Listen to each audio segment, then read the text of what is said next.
dismissing his government several times, most recently dismissing several senior officers. Some of them were arrested. Coups are erupting, leaders are falling, and foreign powers are losing control faster than anyone expected.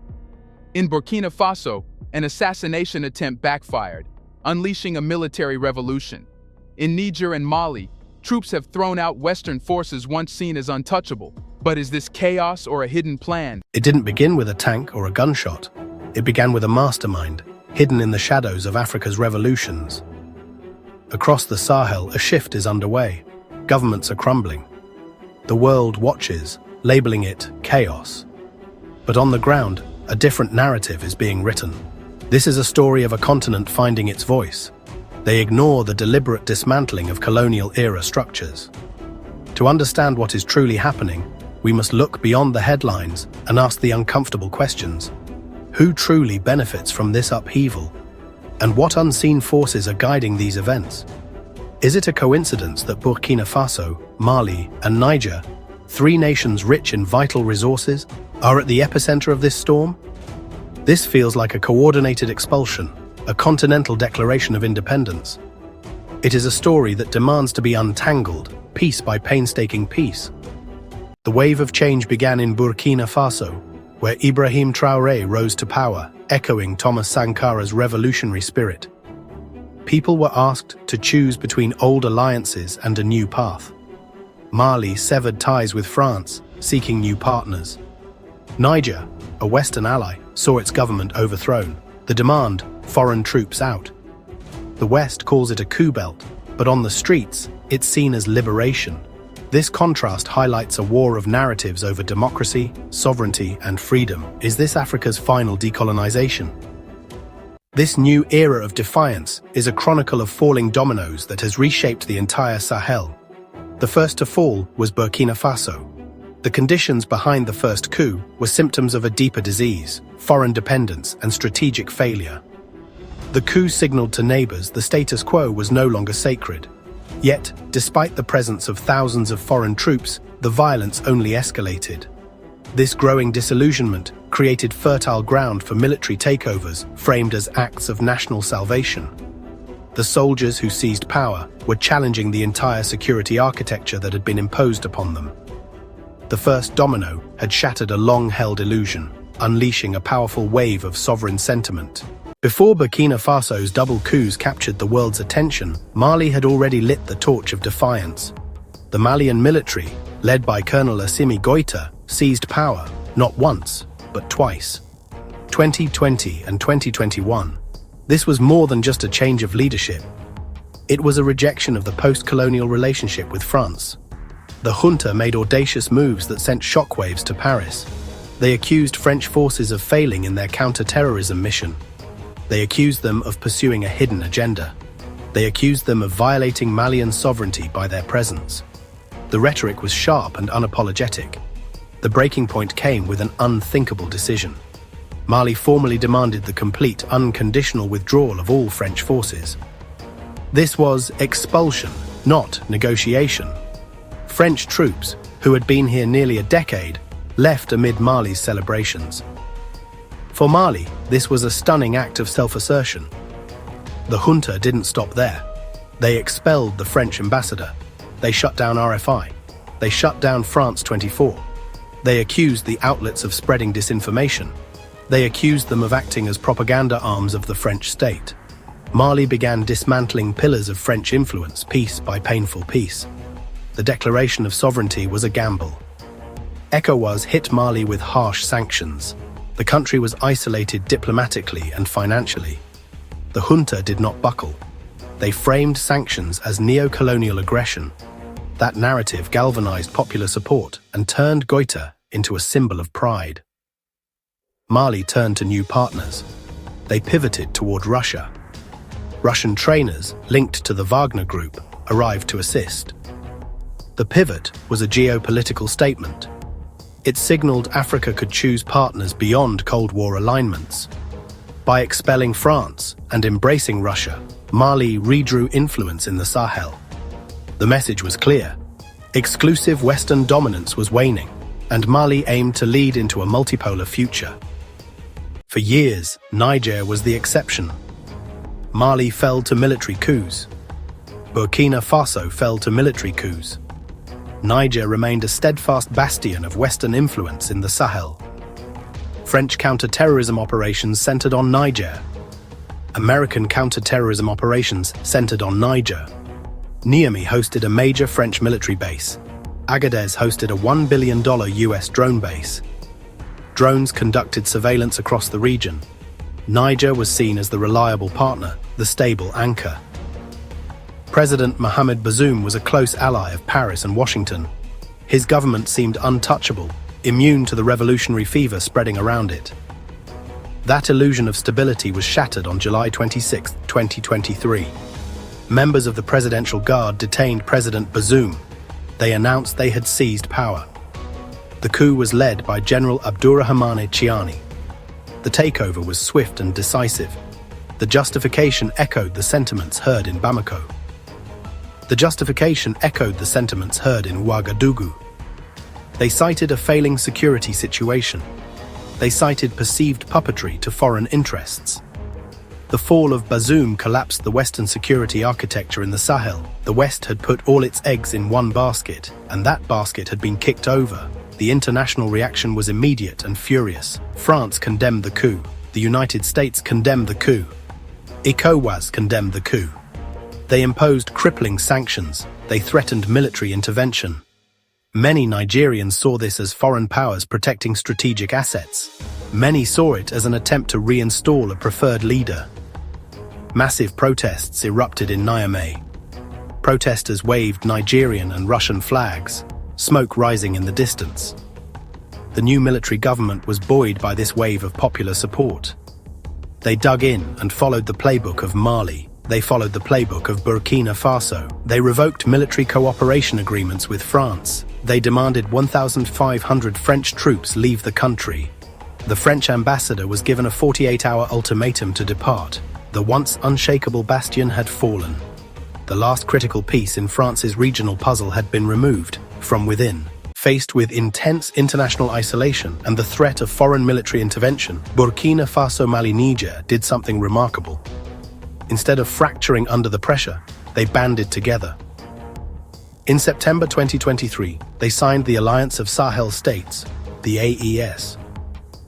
It was not merely symbolic, it was a formal military bloc and a political bloc forged in the fire of shared defiance. The charter was clear: an attack on one is an attack on all, requiring military assistance from the others. A new power axis was born.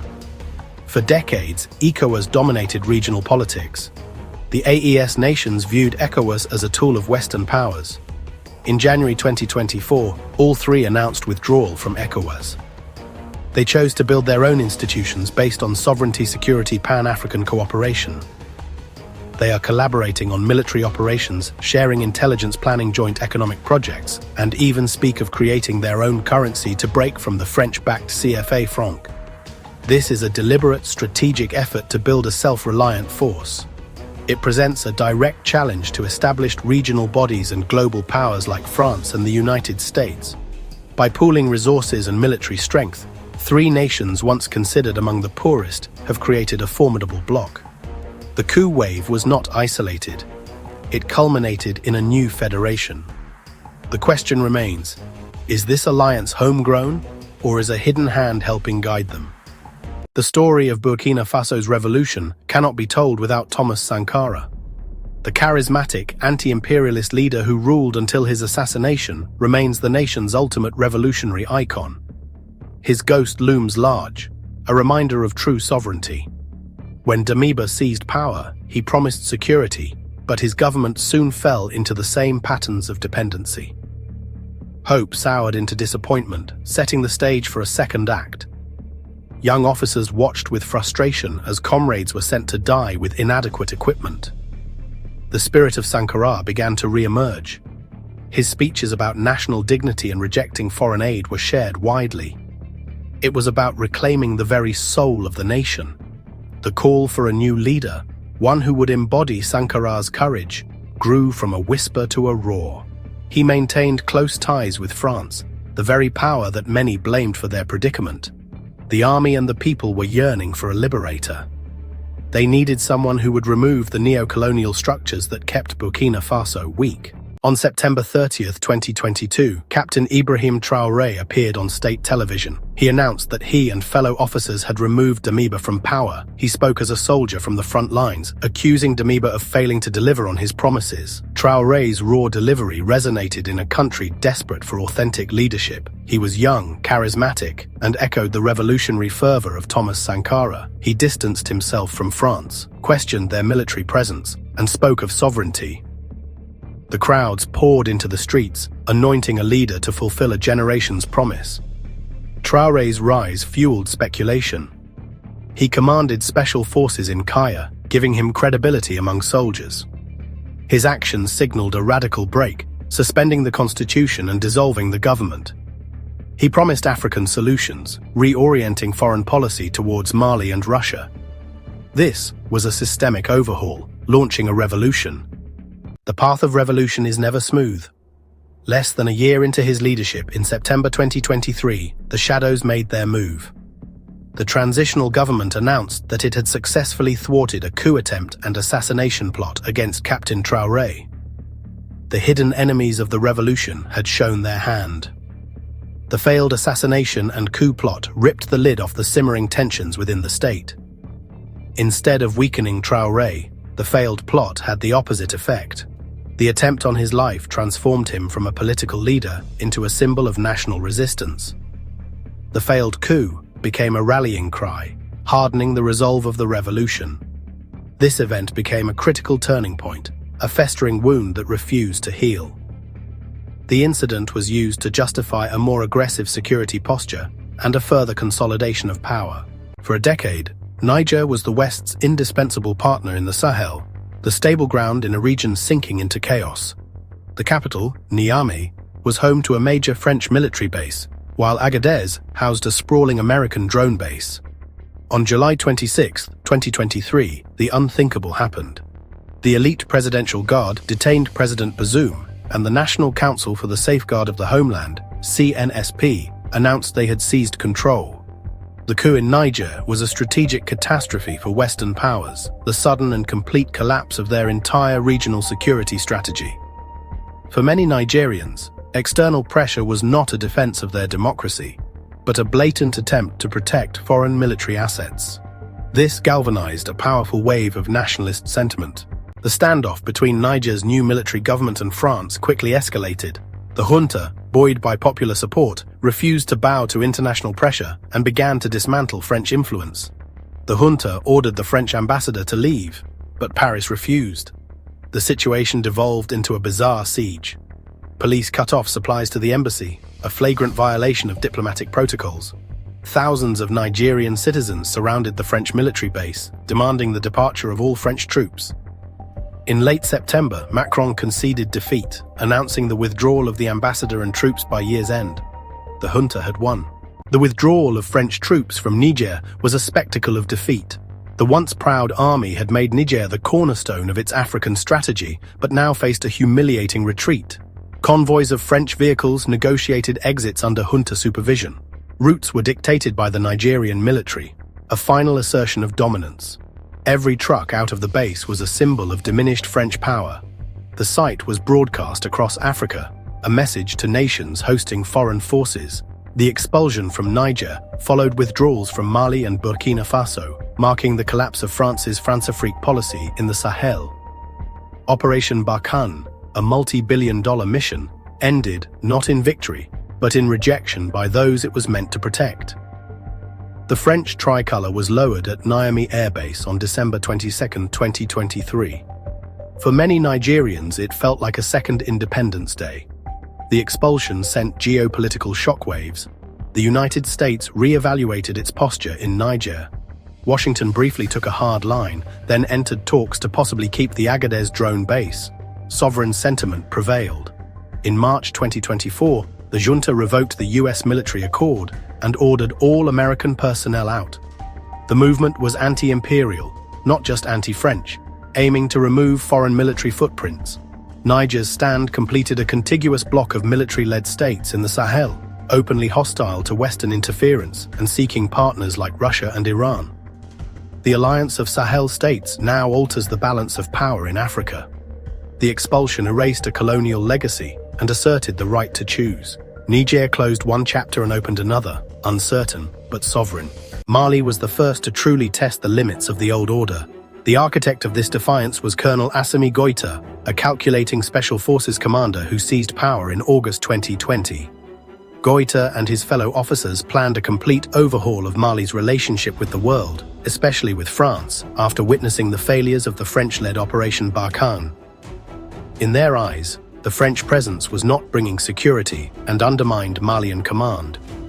When the transitional civilian government began to backslide and kowtow to French pressure, Goïta acted again in May 2021, assuming full control himself. This second coup was the point of no return. Goïta's government began to speak a new language of sovereignty, and this bold stance electrified the Malian public. He became the face of a national awakening. Having burned its bridges with France, Mali found itself diplomatically isolated and under crippling sanctions. This led to a decisive pivot towards Russia. It was a calculated move to break free from Western influence and assert Mali's right to choose its own allies. The Malian government officially requested military support from Russia, welcoming instructors to help its army. The arrival of Russian personnel marked a dramatic change. This new partnership was a direct challenge to the Western monopoly on security assistance in the Sahel. It was a powerful symbolic statement. The junta argued that Russia treated them as an equal partner. It was a symbiotic relationship, born of mutual interest. This new alliance sent tremors through Western capitals. The pivot to the east was a high-stakes gamble. Mali's defiant path has come at a steep price, but also a prize many Malians consider invaluable: sovereignty. The country has been hammered by harsh economic sanctions, impacting trade and hurting ordinary citizens. Diplomatically, Mali became a pariah state, criticized for its democratic backsliding and partnership with Russia. Yet the junta, and many believe the prize is worth it. For the first time since independence, many feel their government is making decisions based on national interests, not directives from Paris. The expulsion of French forces were moments of profound national catharsis. The Malian army now controls its own military strategy. This regained sense of dignity and national pride is a powerful asset. The new partnerships, particularly with Russia, have allowed the Malian army to go on the offensive and retake towns. Ultimately, Mali has traded economic stability and Western approval for political autonomy.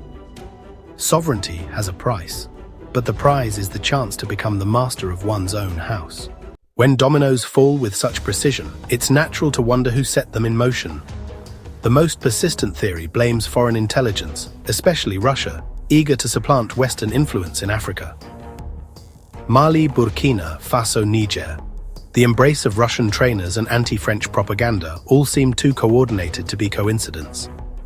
The Wagner Group is often cited as the shadowy hand, skilled in disinformation and covert support. China, Turkey, the West, each with their own interests in the region's instability. In this view, African leaders are seen as pawns in a larger game, their rhetoric a mask for new forms of foreign control. But another theory finds the mastermind not abroad, but within Africa itself. It suggests a new generation of African officers and activists, united by Pan-African ideals and technology, are orchestrating a coordinated pushback. These leaders, Goïta, Traoré, Chiani, are not puppets, but conscious actors in a collective movement. Their strategy: seize power, expel foreign troops, reject neo-colonial institutions, and form a mutual defense pact. The alliance of Sahel states is the first tangible result, a foundation for a self-reliant bloc. This theory reframes the coup wave as Africa's own bold, risky move, not a foreign plot. It's a declaration. Africa's destiny will be decided by its own children. To understand the Sahel's turmoil, follow the money, not from banks, but from the earth.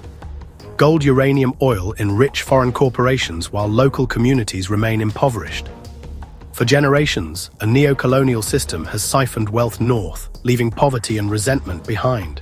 Foreign troops protect not just against terror, but to secure resource flows for their own interests. The coup leaders see this clearly. True sovereignty is impossible while outsiders control the region's riches. By expelling foreign forces, they challenge a multi-billion-dollar system of exploitation. At its core, the Sahel's conflict is a resource war, a struggle to reclaim what lies beneath the soil. The new military leaders are betting that control over resources can deliver real independence. Redirecting profits from gold uranium oil into national coffers could fund armies, schools, jobs.